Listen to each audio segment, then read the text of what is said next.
Welcome to the 100th episode of the podcast.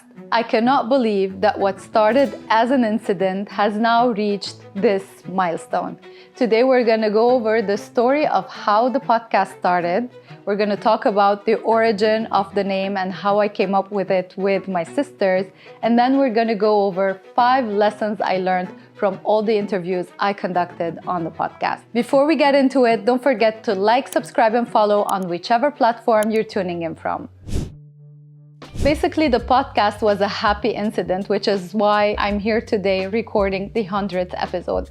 It all started by me buying a cheap microphone off of Amazon and linking it to my phone to record my voice because I wanted to embed these voice recordings in my blog posts on the website. I got this idea because one of my clients in the US told me that I needed to have more accessibility on my website. One thing led to the other, and I got a request on LinkedIn from someone in Greece who wants to record an episode about email marketing. And then another friend of mine reached out and asked to record an episode about meta ads.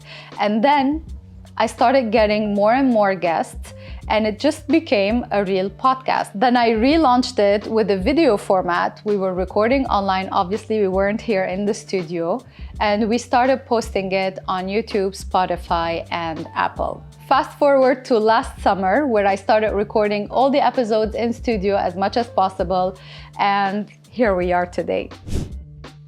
Now you're gonna tell me where the name Rectified came from. Well, there's a whole story behind it. I used to live in Lebanon, and when I was there, I knew I'm coming here to Canada, and I wanted to bring a part of my past with me. I remember it very well. I was sitting in our living room. There were my 2 sisters, my mom and my dad, and I was like, let's decide on a name for my next company. Basically, Rectified is a type of ceramic tile that has very sharp edges. But what's your connection to that ceramic tile? Why not a different type?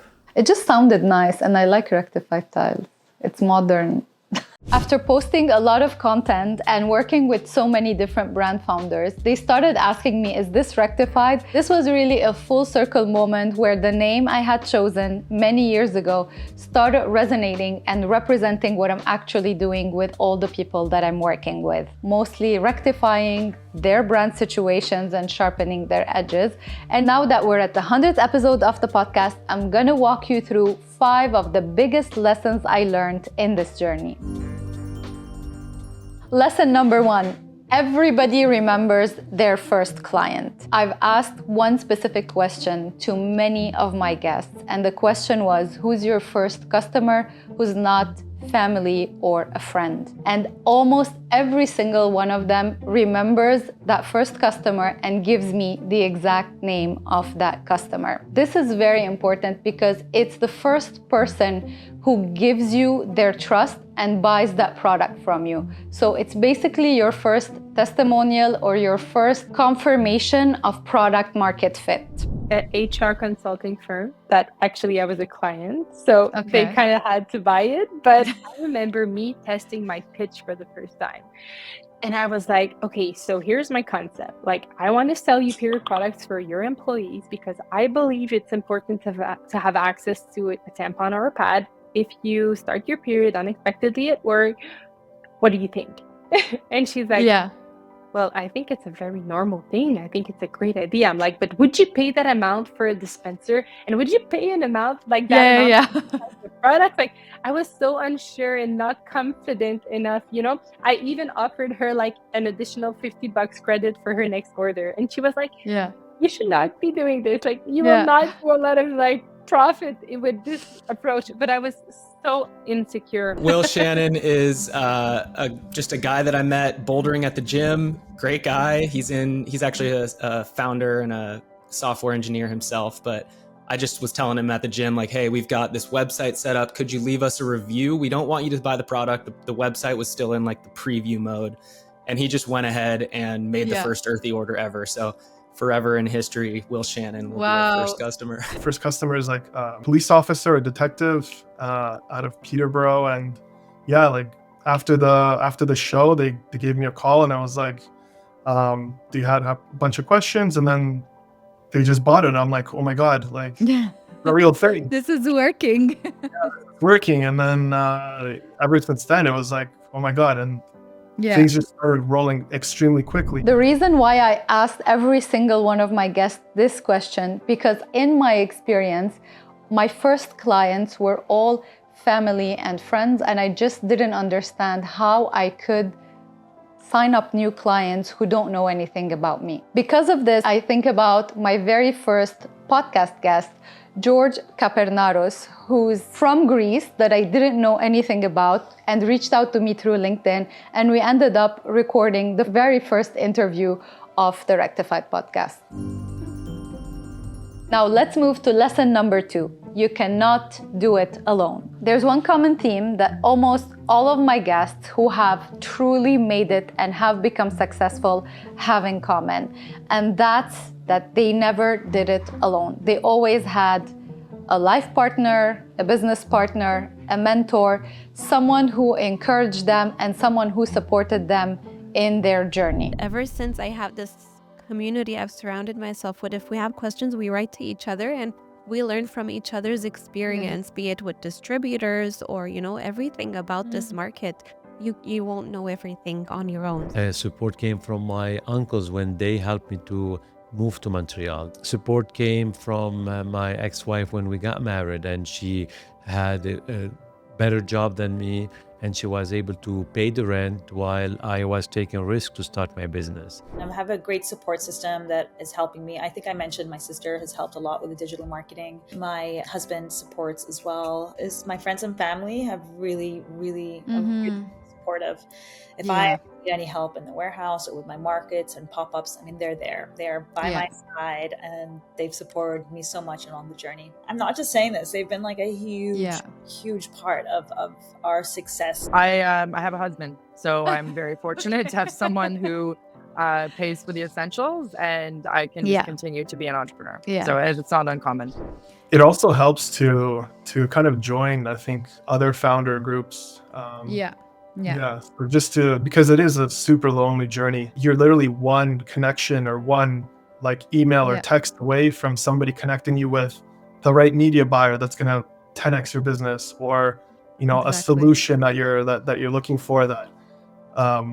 So doing things in isolation is very challenging. One of the people that supported me on this journey was my dad. And after I lost him, I felt somehow alone. I was doing it by myself and I didn't have anyone that I can talk to, which is why I started my own book club with other women entrepreneurs where we meet monthly and we read business books and discuss them. And this gave me a community of other fellow entrepreneurs where we can talk about all the issues that we're having with our businesses and help each other out. Another thing I did is that I started the Rectified Founders Community. It's an online community for product founders where you can meet virtually and again, help each other out. If you want to join the Rectified Founders Community, there's a link in the description. Click on it and I'll see you on the inside. Lesson number 3, start before you're ready. Don't wait for the perfect product. Don't wait for the perfect packaging. Don't wait until your brand is perfect.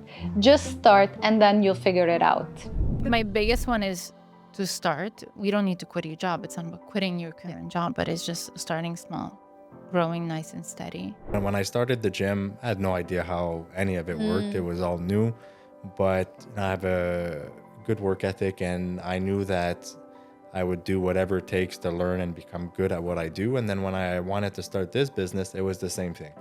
I had no idea how anything worked, but I've always been a good student, and I was going to do whatever it takes to learn the industry. After a couple glasses of wine on the plane, I started thinking I could probably do it. I see other people do this. How hard can it be? It is hard. But it's not easy, but ignorance is bliss when you're starting a company, I think. And I think it can be a major asset. This is the most personal lesson. When I started this podcast, I didn't even know that I'm starting a podcast. I just bought the cheapest microphone off of Amazon and I linked it to my phone and I started recording. If I hadn't done that first step, today I wouldn't have this show. I wouldn't have a lead generation tool for my business, and all of this wouldn't have happened. Lesson number 4, your personal story is your brand. You've probably heard the saying, people buy from people. If you're a small business, and especially if you're a small business, just think about why would someone buy from you and not from someone else?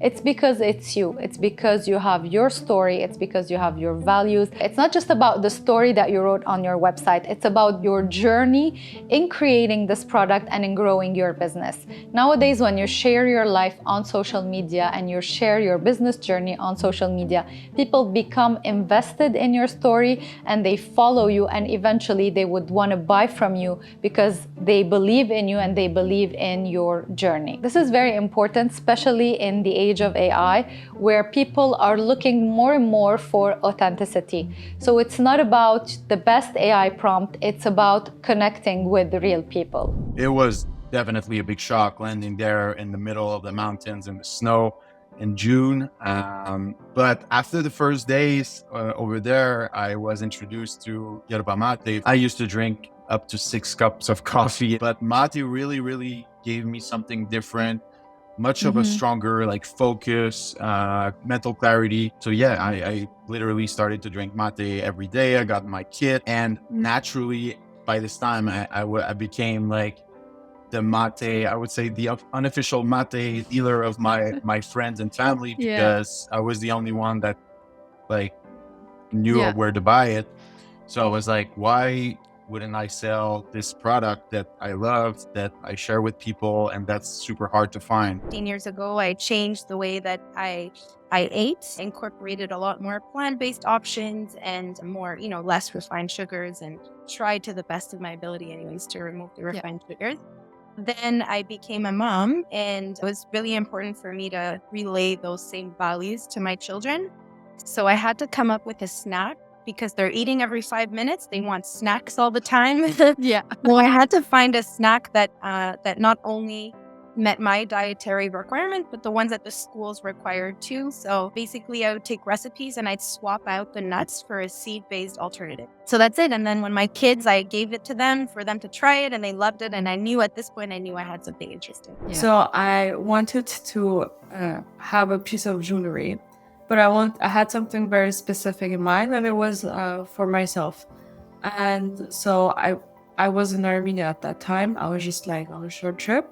And I just figured, okay, why don't I like find an artisan and ask him to make this piece for me? So I did, and the piece was made like with such good detail. Like the craftsmanship was so excellent, the quality was so good. That just kind of gave me the idea, like, okay, why not? Why not start something? I got hit by this depression, and I'm searching for answers about how the brain works. What can I do? And I remember I meet this food scientist. And so they come to me with this idea of saffron. This was back in 2018. I started researching saffron as well. And the research was already out there. And then I tried it. I did it my way. And I have to say, though, that saffron was part of it. But I also had to do a lot of healing from a personal standpoint. Yes. Tun is short for zaytun, which means olive. So really the foundation of our brand, and that represents our, culture and roots so much. I'm Lebanese. My husband's Palestinian, and we founded Tun really to like reconnect with our land. And a big part of our land is the olive tree and the olive oil that comes from it. I recently started to share my story more and more on social media and here on the podcast, and this is a perfect example of it. So I always talk about how I was in Lebanon, what happened in my previous life before moving here to Canada, and then how I started my company and how I started my podcast. And the minute I started sharing more of my story on social media and on the podcast, I noticed a shift happening in my DMs. People started asking me more questions about me and more questions about what I do for work, and even more questions about my business. Lesson number 5, resilience alone is not the key to success. Basically, as an entrepreneur, resilience is a very important trait, but that alone is never enough. You as a founder must have the strategic vision to where your business is going and be resilient on your journey towards that goal. Many of the guests on the podcast have talked to me about their journey and how resilience actually helped them getting to that final yes. Having said that, resilience alone was not the key to their success. They had to have a plan in order for them to reach their objectives. So when I moved to Canada, I didn't want to change careers or start something new, because I always believed that this is where I belong. I belong in this path, in this journey. So, so I said to myself, okay, whatever are the challenges, we're gonna make it again. In hardware, where it's taken so long just to get to market, once you get to market, you just really want to put your foot on the gas. But like I said before, cash flow is what really can kill you. And so if you're just trying to grow like really quickly, especially, you know, for a product like hardware, where one little problem with one of your suppliers in the machine can destroy a whole batch of inventory. There is this part of this resilience in business come from your risk tolerance.